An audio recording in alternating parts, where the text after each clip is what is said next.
Everyone. Welcome to day 3 of Stareable Fest. Today's panel, we're going to be talking about limitations as a source of creativity. My name is Michelle Austin Rodriguez. I'll be moderating this panel. I am a creator, producer, director, currently based in Kansas City and winner of last year's 90-second pitch competition here at Stareable Fest 2019. So Stareable Fest is the premier annual indie TV and web series festival in the US and the new home for digital creative talent in the TV industry, and where we honor the year's best content and provide a space for the next generation of creators to connect with industry executives, grow their network, learn new skills, and build community. And today, we are welcoming industry professionals to explore how creators can turn constraints from budget to locations and casting to the COVID-19 pandemic to opportunities for greater creativity. You know, asking things like, what are ways in which creators can leverage limitations in order to probe for more depth in their content? Before we go much further, though, we'd like to thank our festival sponsors, including Dell Technologies, AMC Networks, Shutterstock, and Adorama. Thank you guys so much for your support. If this is your first panel with us here at Stareable Fest, welcome. We're glad you're here. But we wanted to just give a few notes about interacting on our platform and how this panel is going to work and our platform works. So you can click the TV icon on the left side of your screen to open the virtual screening room to watch any of our official selections for this year. And then you can also click on anyone in the audience to start a private video chat with them, and we will be able to hear you up here on stage. And if you haven't already, we encourage you to allow your browser to enable your camera and your microphone. And you can click the little settings gear icon at the top right corner and change your settings to allow that if you haven't yet. Most importantly, we will be taking your questions and comments later in the session, and we want to hear from you. And so use the hand icon to raise your hand if you have a question and would like to come up on stage here with us. Or if you want, you can just submit a question on the screen using the question mark bubble and type it on in, and we will be able to answer those. So now it's time we can welcome our guests. We have here with us Mel Eslyn, Scott Chaloff, and Michelle Graham.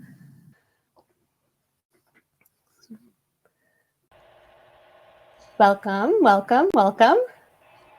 Hi, everybody. Hello. Hello, everyone. Hi. All right. So before we get to the questions, I would like for each of you guys to introduce yourselves to our lovely audience here, and can tell us each who you are, what you make, and your most recent project. And we'll start with Mel. Hi, I'm Mel Eslyn. I am the president of Duplass Brothers Productions and also a writer-director in my own right. I had the most recent production. I guess we're just going to talk about Room 104 on HBO. We just aired our series finale last Friday, and it's now on HBO Max. So please, everybody, check it out. Great. And then Scott. Hi, I'm Scott Chaloff. I head up development for Adventureland, the company founded by Jeffrey Seller, who is the producer of Hamilton, Rent, Avenue Q, and In the Heights on Broadway.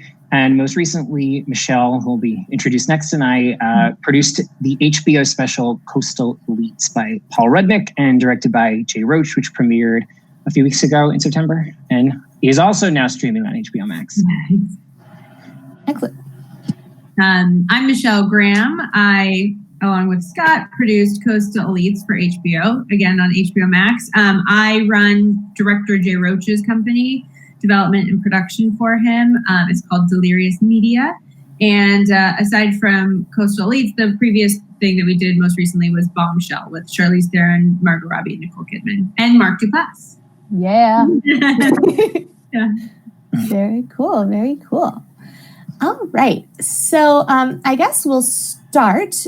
If you guys can so we've specifically, for this panel, using limitations as a source of creativity, 2 projects come to mind that you guys have been involved with, Mel specifically with Room 104, like we said, and then Scott and Michelle working on Coastal Elites.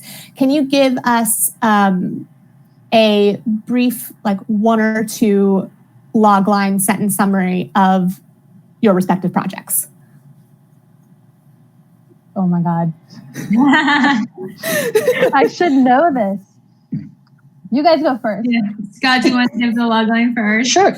Coastal Elites is a 90-minute collection of 5 monologues portraying characters experiencing the tumultuous highs and lows of life in this country in the year 2020. And it's performed by Bette Midler, Caitlin Dever, Issa Rae, Dan Levy, and Sarah Paulson. Nice. Well, Room 104 is an anthology series with each episode taking place in the same hotel room, but each week we visit different characters and stories. Okay, cool. So it's like an anthology series, basically. Mm-hmm. Anyway, that's so cool. I love an anthology series. And Coastal Elites got to see a little bit of both really great pieces. Totally worth checking out. HBO Max, if you have it. All right, so let's kind of get into it. So, obviously, both Room 104 and Coastal Elites are projects that, use these various limitations from location to quarantine to ultimately serve their premise and to serve the story. So can you kind of elaborate on what those limitations were in kind of a macro sense? We'll get more into details as the conversation progresses for your respective projects. Sure. Well, I could start, I guess. Room 104, our limitations started, we love approaching things at Duplass Brothers with how can we get something made and sooner and not have to jump through a bunch of hoops. So a lot of times that we just try and make it an easy yes for somebody like HBO. And so for us, that's sometimes just down to the bottom line of budget. And so, we set some limitations on the show, which is everything has to take place in one room. And, there's restrictions like number of people you can have. And we really tried to shoot every episode in 3 days. And then after we got past, our series, season 1, it just became about how do we keep making things that are fresh. And so those were kind of all the limitations and hurdles we were battling there. Okay, cool. Scott, Michelle? On our end, it's funny thinking about the limitations being in service of the premise because Paul Rudnick, our wonderful writer, started coming up with these characters and these stories well before the pandemic hit. And I know that we'll talk about this later, but this was originally intended to be a staged performance at the Public Theater here in New York that Jay would direct on stage and on screen as sort of a live from the public special for HBO. So once we pivoted from that theatrical production model to more of a traditionally filmed piece of entertainment, though saying traditionally filmed in this context is also a bit hilarious. The limitations were, under CDC guidelines and ensuring the safety of our cast and our crew. How could we film at all of our performers' homes in a way that had the most minimal footprint possible, that kept everybody safe and healthy? How could we do it on a very, very quick timetable, given that we wanted this to air before the election for very obvious reasons? And Michelle, am I missing anything there? No, that's it. But using those as a launching pad to find the creativity out of these limitations, as Scott said, it was originally intended to be on stage with audience interactions. You would get laughter from, you get that human feedback. It became some sort of vacuum, and we jokingly referred to the actor's experience as they're stepping into a spaceship, because the crew would set things up. They, one at a time, individually, different department heads, single persons would go in, set up the camera, exit. Sound would go in, set up, exit. The actor then would be invited in to their personal sterilized spaceship. And we embraced that in a way to have a different interaction with the audience. The actor was then directly addressing the camera as if the person at home was in direct dialogue with the actor, which I think created a new level of intimacy that we wouldn't necessarily have achieved with the theatrical experience. So yeah, that was a cool byproduct of it. Cool.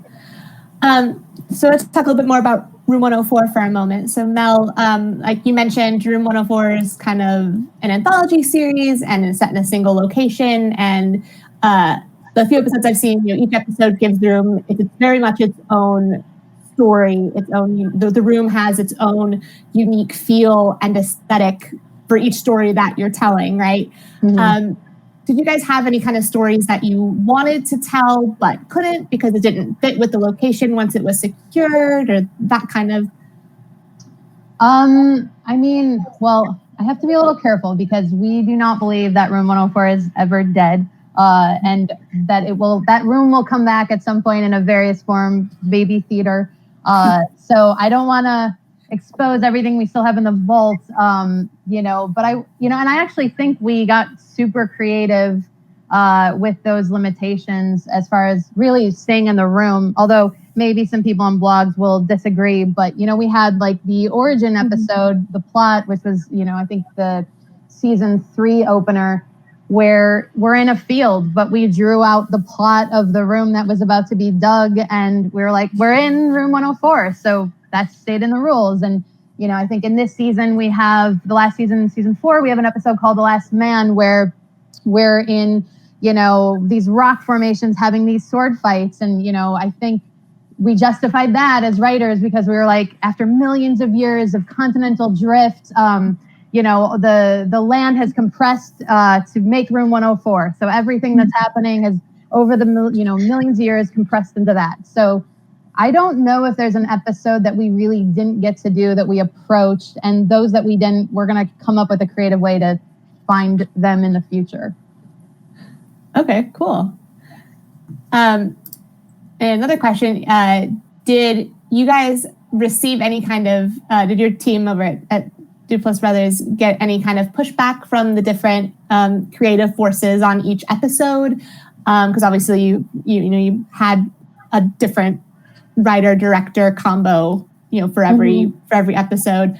Do you have any pushback from them on the tone or aesthetic for the show, or and did you get to work through it? How did you get past it? Mm-hmm. I off the top of my head, I cannot think of much. I mean, it was such an easy process starting with like the green light with HBO. I mean, they were supporters right away. And every writer, I will say, we structured it in a way as much as each episode is its own kind of unique story and voice. We did, at Day's End have, an internal Duplass group amongst us that really helped kind of pull the strings and pick the right people and kind of pre-approve the tone and knew where they were heading and helped shape that with them. So because we knew on the day we'd have, 3 days to do this, so we couldn't hit those speed bumps. So no, I feel like we kind of set ourselves up to not have so many speed bumps, it sounds lovely, and it was. Great.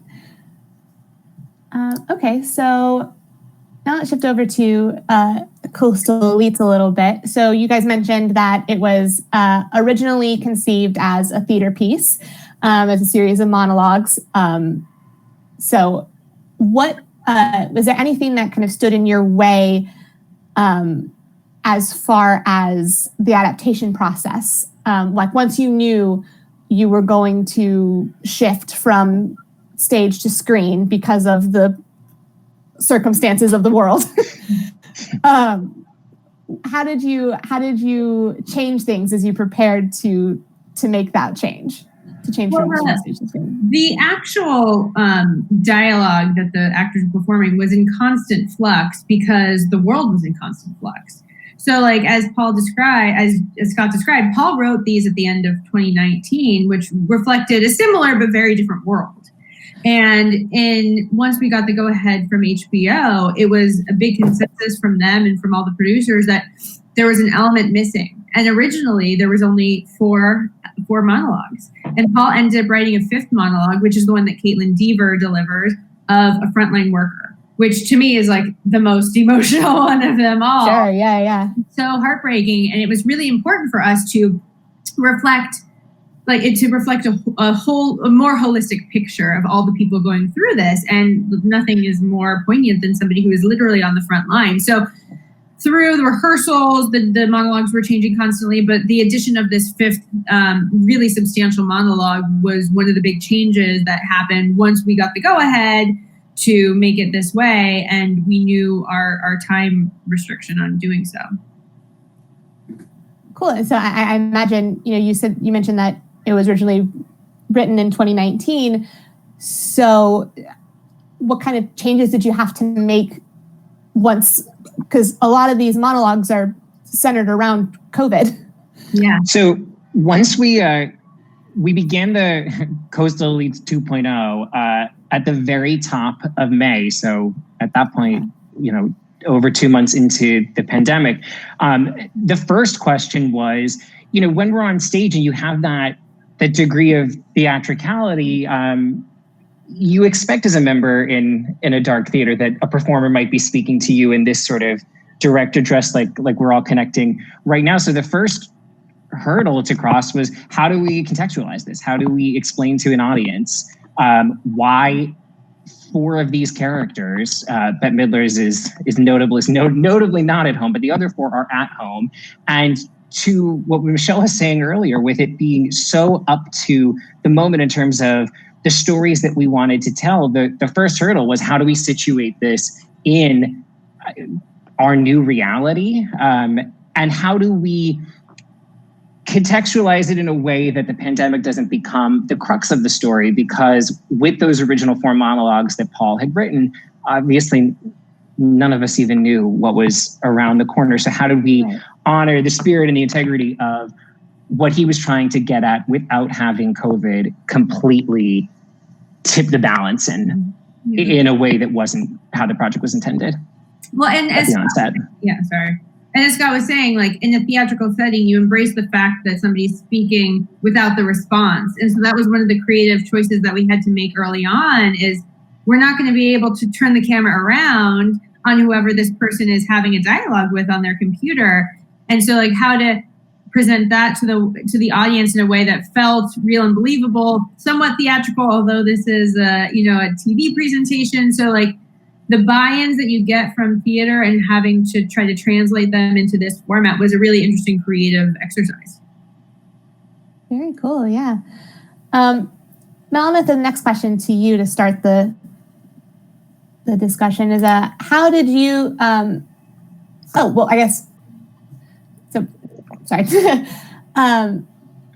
so for Mel, and then open it up to everyone else. Have you worked on any other projects where you had different kinds of constraints, and how did you work past them? We'll start with Mel.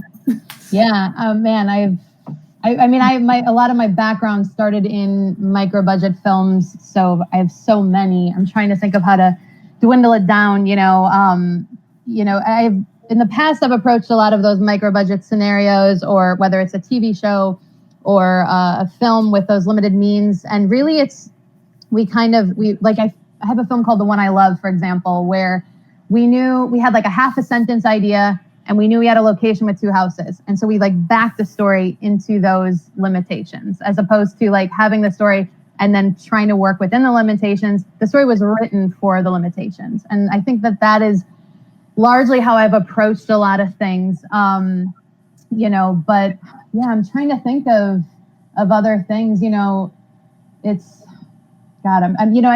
We've also, as a company, we've been shooting during quarantine a ton too. And there's not a lot I can talk about publicly yet, but I think what, Scott and Michelle are talking about, I definitely, I wish I had talked to you guys before I did some stuff, because I think we've been learning along the way and shooting films, and I'm literally, as you know, to jump on this, I had to get off my Zoom set. So I just, there's so many limitations right now. And I think it's in a creative sense, you know, everything in the world is scary right now, but there is an excitement in how to approach and continue to create during this time that I think is a cool thing for everybody to try embracing right now. Yeah. Very cool. Scott, Michelle, do you guys have anything to add there about anything that you guys, any other projects you guys have worked on? I mean, I can speak to, you know, I've worked on a lot of the historical films that I've produced with Jay. You know, All the Way is about President Lyndon B. Johnson. Bombshell was about the women at Fox News who came forward about their sexual harassment experiences at Fox News. Trumbo was about the acclaimed screenwriter who was blacklisted.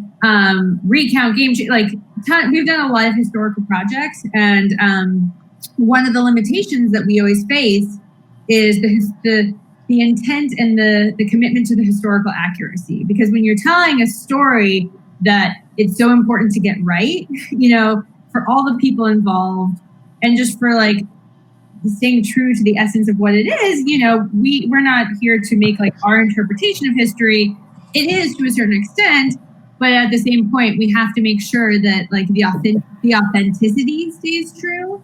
And so like just becoming historians about every single thing we do is part of the process. But at the same time, like it narrows your storytelling capabilities, as opposed to, like Mel was saying, like when you just get to like create a whole world around like whatever you want to do, that sounds amazing. As opposed to like, we have this narrow window of storytelling that we have to adhere to. And of course you could take, you know, artistic license because you have to change timelines around and structure. And sometimes you condense characters into one composite person. But at the core, you have to keep the essence of the historical truth there. So that's like a limitation that we've come across, that we've tried. That you just have to like stay within these narrow guidelines. And it's an interesting but fun challenge. Mm-hmm.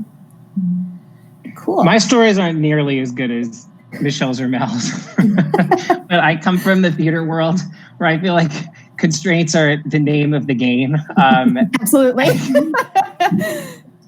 I mean, you're talking about what you can do in a box that often seats, you know, 50 to 99 people. So we can unpack that later if you want. But I feel like, well, not nearly as fun or glamorous as Michelle and Mel's stories. Yes, as a theater person myself, I completely agree. Constraint is very much the name of the game in a lot of ways. Great. Let's see. So you kind of talked, my next question is for Mel. You talked a little bit about the process of getting HBO on board for Room 104 and how they were kind of supportive from the beginning. But what was the development process like? Like you said, you guys kind of knew going in that you wanted to tell multiple stories around one location. Like, Can you go into a little bit more detail about the development and I guess eventual pitch process once you got to HBO? Yeah, I feel like that part is kind of the most boring part of the story. You know, it really, the way we do things at Duplass is, you know, we're all writers and creators in our own right. And so usually the genesis of anything is we have an attic in our office and we all just sit around there and eat donuts and throw ideas at the wall and kind of build stuff together. And so, you know, and then we bring in our favorite people, you know, which is like people who aren't assholes, who we think are super smart and talented. And those are like the rules. And so really when pulling together Room 104, you know, it was like, let's come up. Mark had had this concept for years. I mean, as long as I've known him, I've known he's wanted to do this one motel room idea. And so it was really like, oh, now's the time to circle back on that. And who are our top people right now to go to? Let's let them run with it and hope we get a season 2. And then we did. And then we kind of kept building upon that and crafting it a little bit more closely once we got in. I think that the most interesting thing that was really the thing we had to develop the most was the room itself, because we made that room, you know, we didn't find that room. So we had to design room.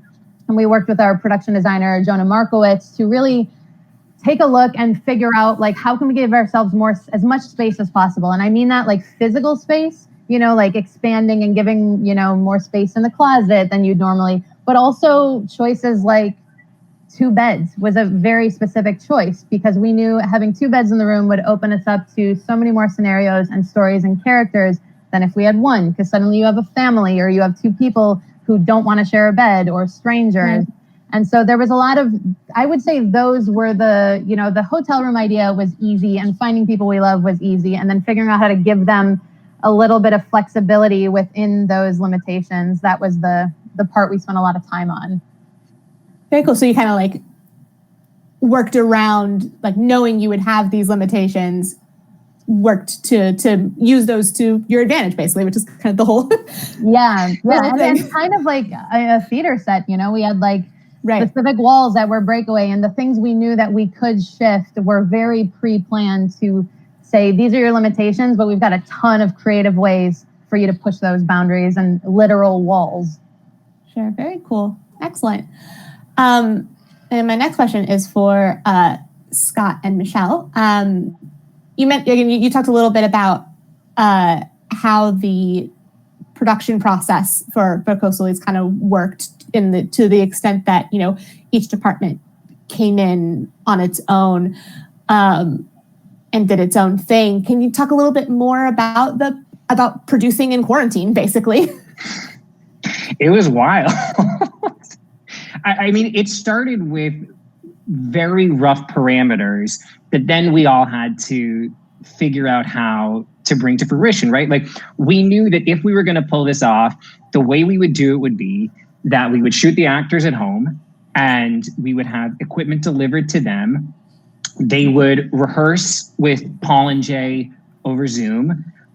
They would costume themselves primarily from whatever existed in their closets. Same thing when it came to set decoration, that we would, work with them to find the best places at their home to shoot and whatnot. And then we would, once the camera and the tech setup was actually installed, like we would have some creative way of live streaming to Jay and Paul and the rest of the crew. And that was it. That was when we started this and when we went to HBO with this version of the idea.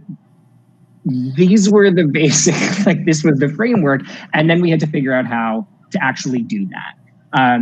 And the ball really got rolling. And Michelle, if you want to take it from here, we worked with a wonderful camera contractor in Los Angeles, a guy named Josh Levy, who had access to some technology that really got the ball rolling in a meaningful way. Yeah, I mean, what he allowed us to do, because we talked to a lot of people who were at the forefront of the Zoom experiences, like the people doing the Parks and Rec special and all these other specials that people were getting together.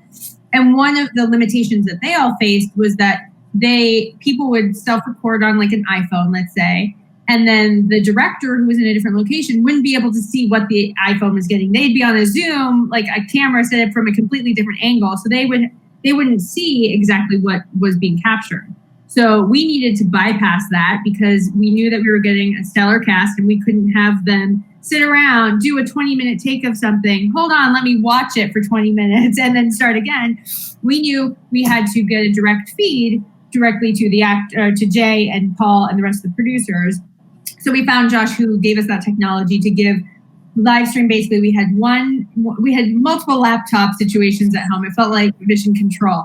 One screen would show us directly what the camera was capturing, the performances, and then another screen we'd have the Zoom, where Jay and the producers, everybody could communicate in between takes, and that Jay also had a camera on set that Jay could communicate with the actor as well in between takes and be able to give them notes, which was for me so wonderful because always on set, Jay is such like a lovely and respectful person, and he always, whenever he's giving notes to actors in between takes, he always takes them aside and they talk quietly. And I mean, that's all I ever want to know is what they're saying. And so this experience actually was like, oh, I finally get to be in that bubble and see what the notes are that he's giving. And most of the time, because the actors were just so amazing, it was like, that's amazing, let's go again.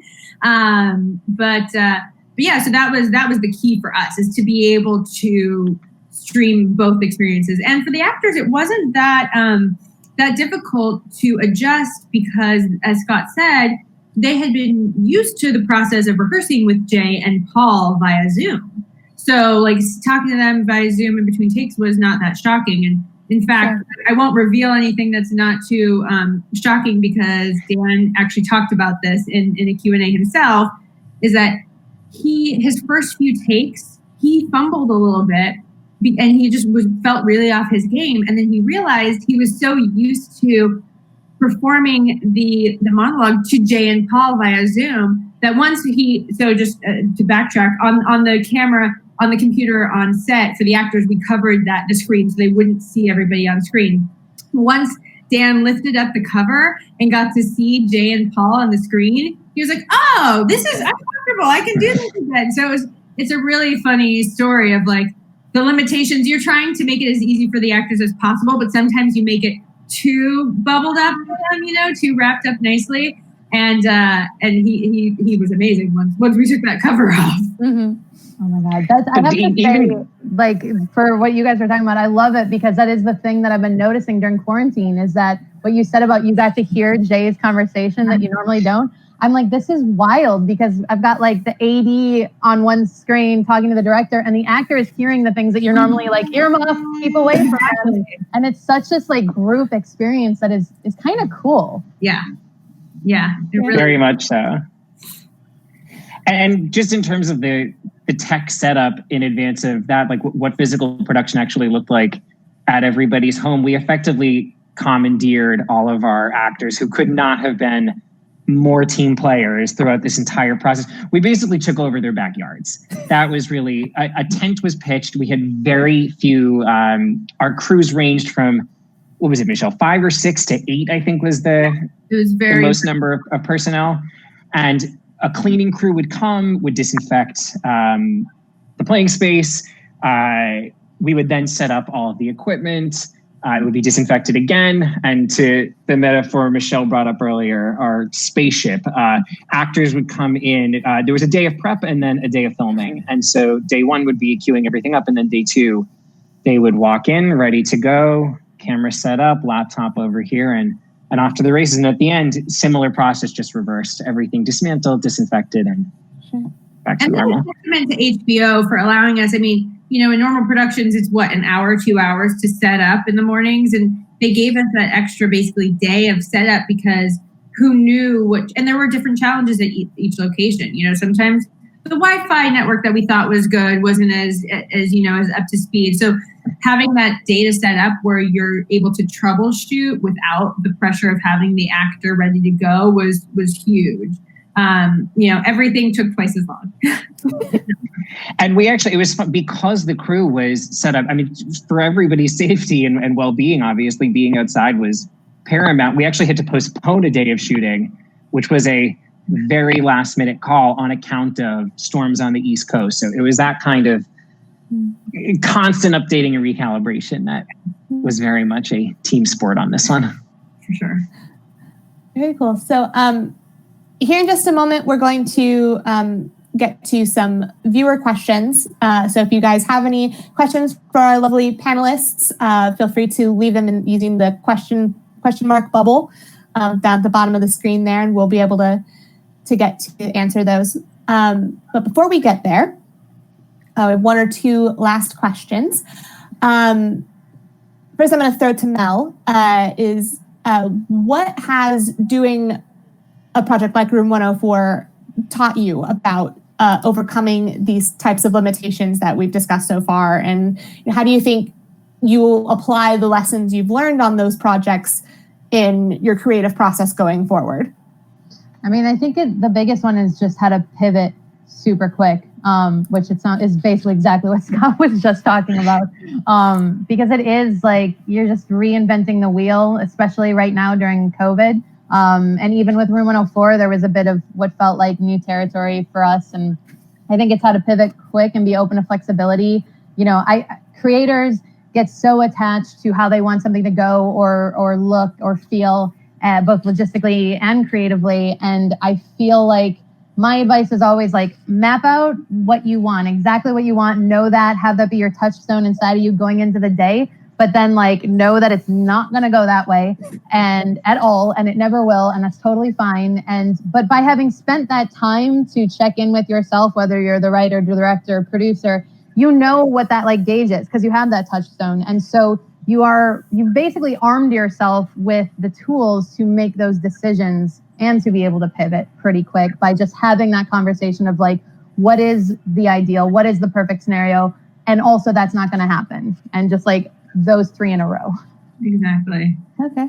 I was going to say my not as good analogy is like, it's about like your birth plan. Like you have your idea of how you're going to birth your child, but you know, like the different paths that could happen. And you just have to like, yeah, exactly. Be prepared for like each different version that comes out of it. Oh my God. I love that. Yeah. The only thing I would add to, Mel said it perfect. I do not have a birth plan. But to just jump on what Mel and Michelle just said, which I completely agree with. The only other thing I would add too, and this is such an obvious thing, but in the case of our production, it was so essential to everything getting done, was just putting together a team of great thinkers and as importantly, great communicators. Yeah. The line of communication between us in production, the creatives, everyone at HBO, everyone actually on the ground, I was really proud of the flow chart that, ended up sort of materializing and guiding us through this process. And the fact that we had so many great folks all over, that production spectrum, so that we could mobilize quickly and recalibrate quickly and pivot as needed, which was multiple times a day, knowing that we had such a great lineup of talent across the production board. Yeah, I know. It was just essential here. It was. We're so used to being in production offices and just being able to pop next door to talk to somebody, or you just run into them in the hall, and not being able to have that, like Scott said, the level of communication was important. Scott and I teased because we would just sometimes sit on the phone while working, like together. If something came up, we could just immediately talk to each other. And having that open communication was really important. It's interesting what you said too, Scott. It made me think of one thing that I've always found really helpful, and even more now during COVID time, is working with talent, specifically actors and actresses who are multifaceted, like whether they're a writer, a director, a creator in their own right, working with people who are like game and know that they might, like, because you guys sound like you nailed it and have found a way better workflow than maybe I am right now. But like I'm shipping camera packages instead of to actors and requiring them to have to turn on the laptop and explain it over Zoom. And just like, it's been night and day when you have somebody who is a creator themselves, who's just like, I got it, I get it. I'm going to take on a couple more roles for you because we're all human and we know what we're going through. That was really key. Yeah.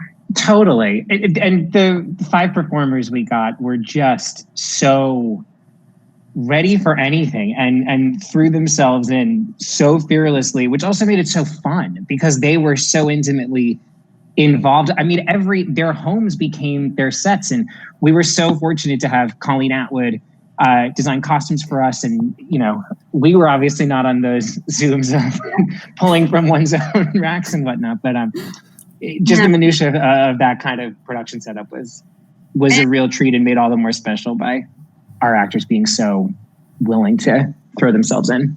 100%. They were all so committed. Like, I think Bette Midler would have like provided catering and craft services if we were well, that was friendly. I think she would. Yeah. That was my question for you guys. What did you have crafty? How'd that work? Did you just ship food packages? Funnily enough, we were trying to keep things as obviously as minimal, as I said earlier, as minimal footprint as humanly possible. And HBO was fantastic coordinating with the guilds, and the guilds were great partners on this. And the answer is yes, we did actually have. Oh, I love it. Yeah. But everything individually wrapped. Yep. It's most important. Do anything without craft.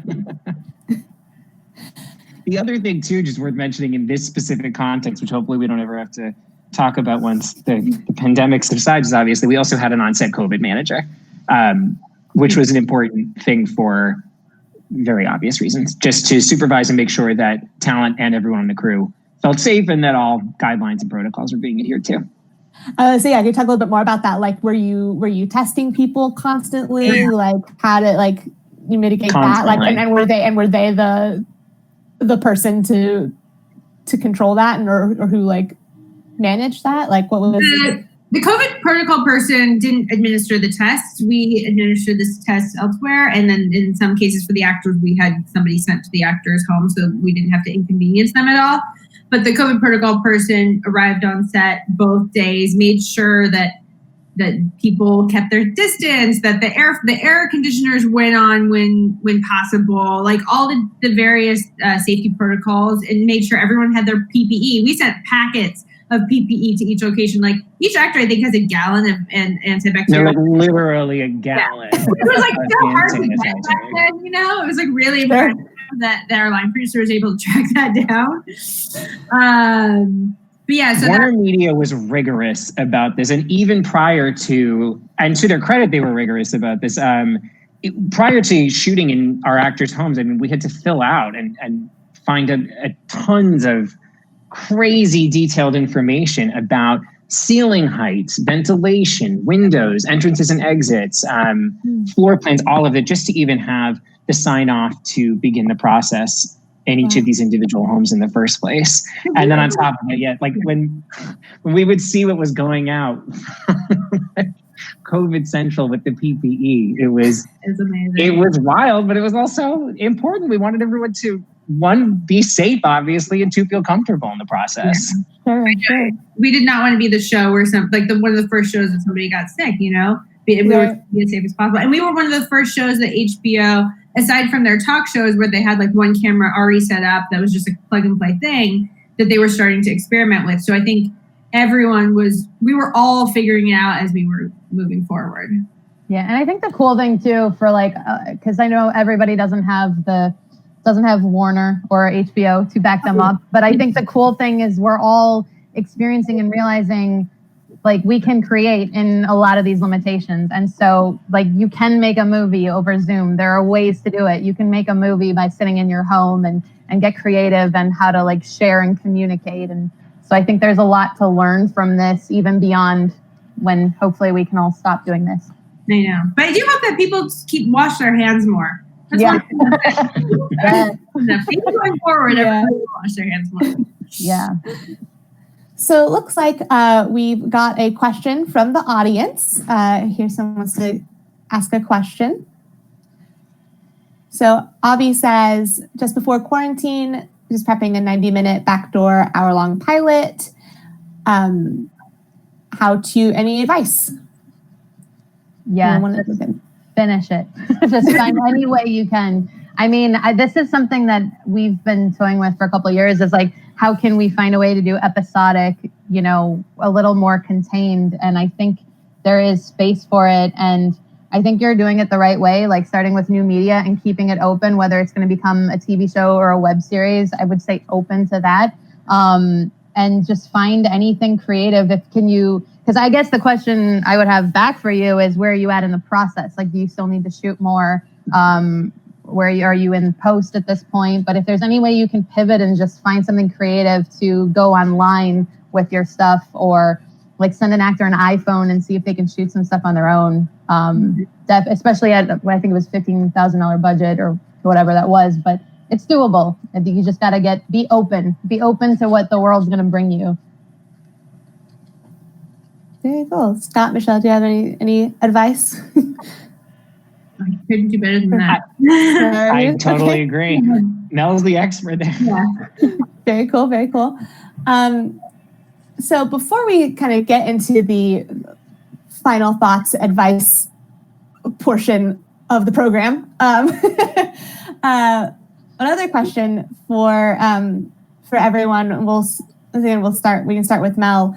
How do you think we can use these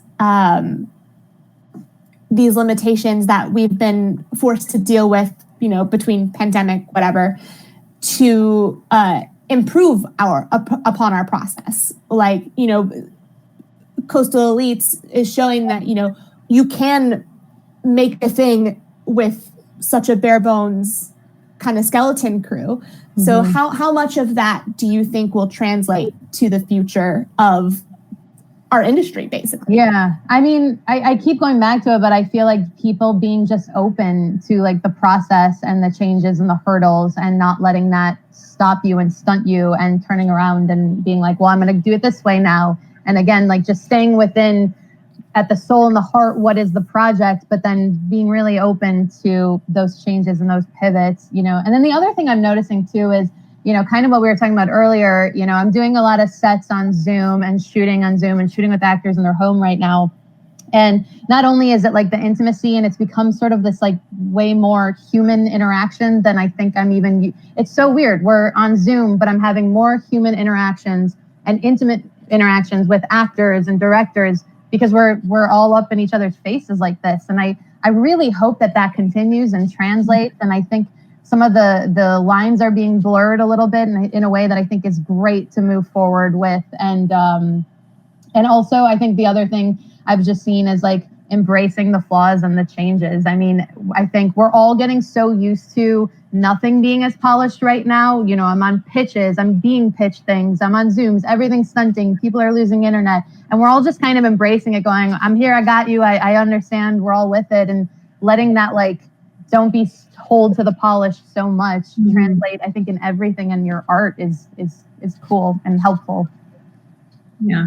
Excellent.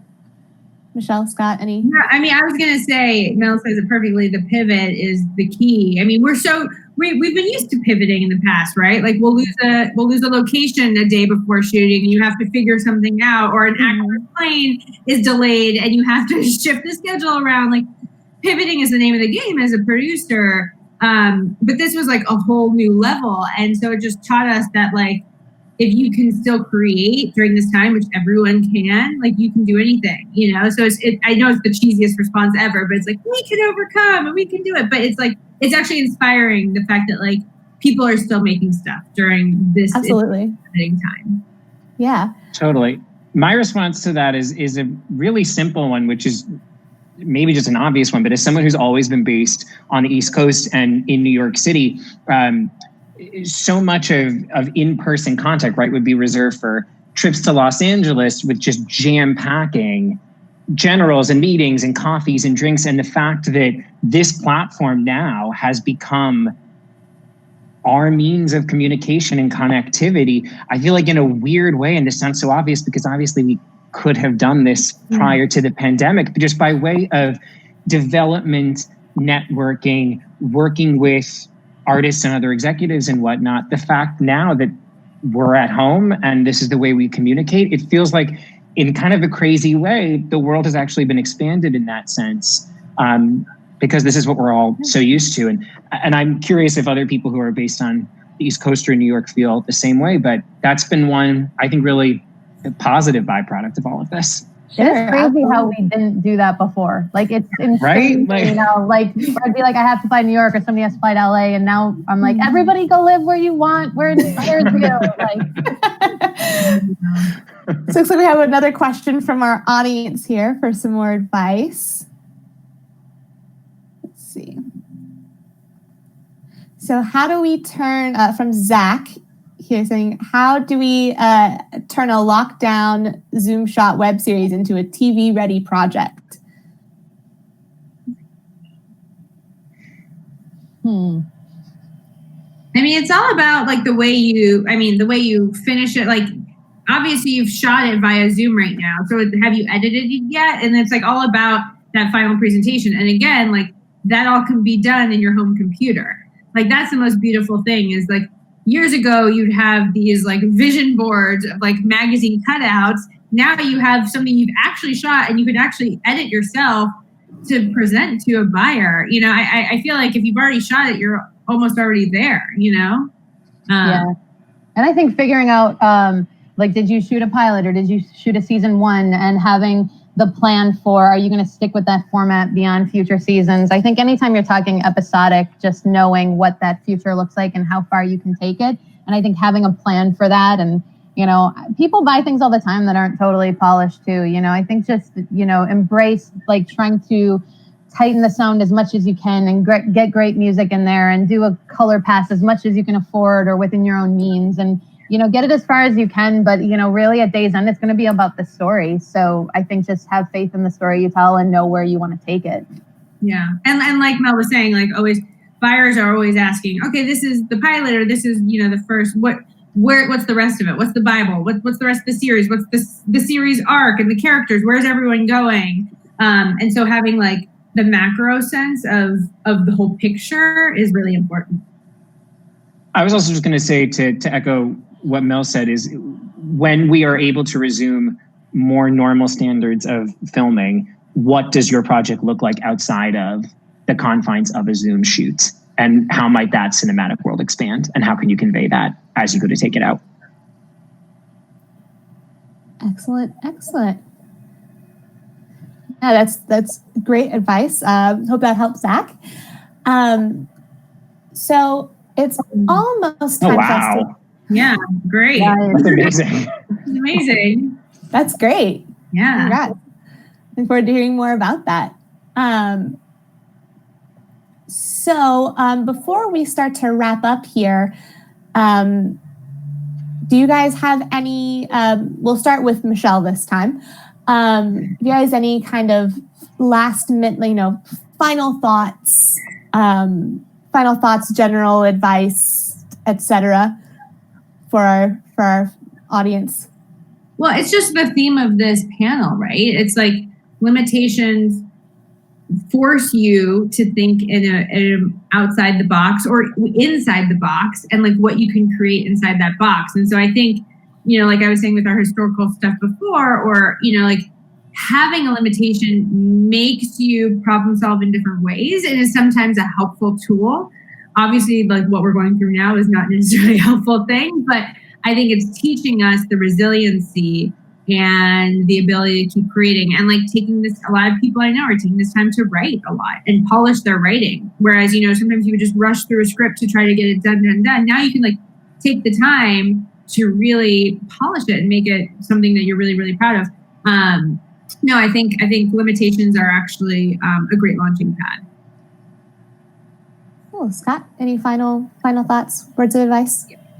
I think if like there's one blessing creatively from what the last 7 months have been like here, it's that people want to work and people want to create. And I think this spirit of putting together a team right now is, I should say that the ability to recruit a team right now, regardless of, the stature of the talent or the production team or whatever that is, now's a great moment with all of us at home to get creative and to try to forge new alliances and partnerships and creative relationships. I mean, Michelle and I were talking that, with this extraordinary group of actors that signed on to this project, I mean, with just basic availability issues, we would never have been able to recruit that kind of an ensemble to work in the same place in the same time,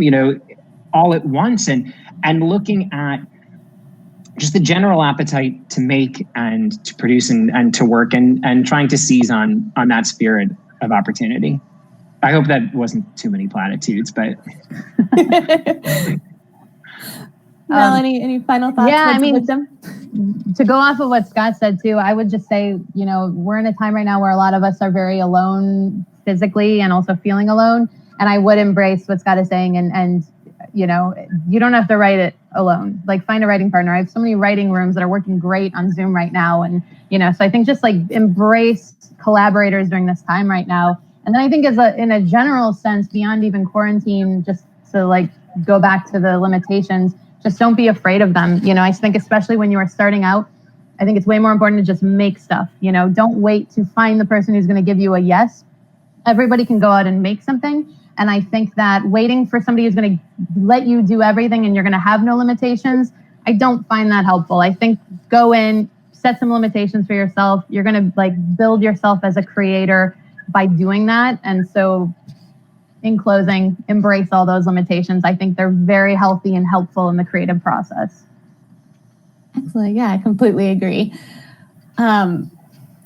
All right, let's see. If we have any other audience questions here before we start to wrap up. All right. Well, I think that's going to just about do it for us. And I want to say once again, thank you to our wonderful panelists, Mel Eslyn, Scott Chaloff, and Michelle Graham for joining us today and sharing their really valuable experience and insight. And we'd also like to once again thank our festival sponsors, including Dell Technologies, AMC Networks, Shutterstock, and Adorama. Thank you guys for all the support. And finally, also thank you all out in the audience for participating, and thank you guys for submitting your questions. It means a lot to us that you are a part of this conversation and part of this community of creators. So that's really great, and we're glad that you're here. And thank you again for joining us and being a part of this conversation. So with that said, we will see you guys next time. And our next panel is going to be this evening at 6 p.m. Eastern. So again, that's at 6 p.m. Eastern tonight is our next panel, which is Creative Solutions for the New Normal with Shutterstock. We're going to have Shutterstock Creative Director Flo Lau, along with creators Hung Nguyen and Rohil Annie Ruth joining to talk about that. So that's going to be, promises to be a really great conversation. So like I said, thank you again so much for joining us, and enjoy the rest of the festival. Have a great day, everyone. Thanks, everybody. Bye. It's nice to meet everybody.